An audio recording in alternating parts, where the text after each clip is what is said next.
ជាអ្នកចិត្តខាងតែអាងអំណាចឲ្យគេកោតខ្លាចកោងកាចម្លេះទេគុំរៀមសម្លឹកអត់មានទំនេរនឹកស្មានថាគេខ្លាចដែរឬអី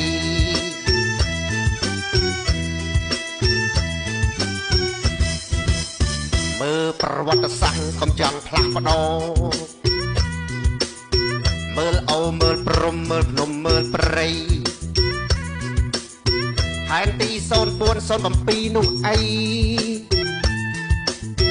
កុំមកបាកាឡៃគូផែនទីចោល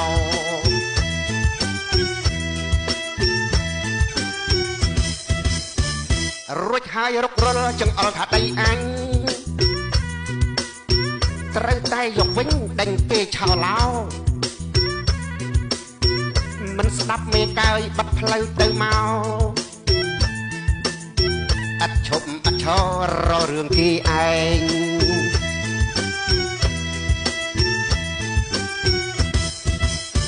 ស្មានថាគេអន់បន្ទន់ខ្លួនខ្លាច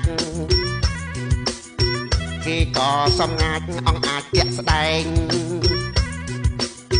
ពងរឹងចំហបន្តស្វាស្វែង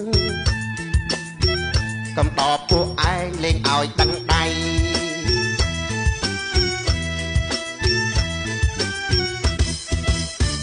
ដល់ដាក់ពាក្យប្តឹងទៅអាយស៊ីជេប្រកែកថាទេអញមិនទៅទេវៃខ្លាចតឡាការតែចោលទៅអីតែបើចង់ឈ្នះក្តីតោះទៅក្រុងឡាអេ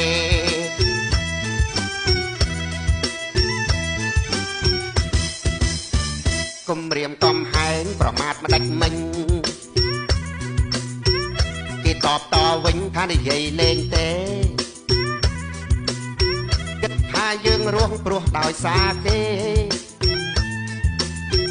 ច្រឡំហើយណែខ្មែរក៏មានគ្រប់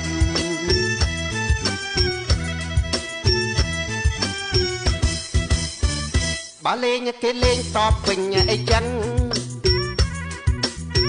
ហើយបើលេងកុំខឹងឡើងភេងឆេងឡោកបើនៅតែជល់យើងទល់សង្គ្រប់អត់តថយឈប់លុបបាត់ទឹកដី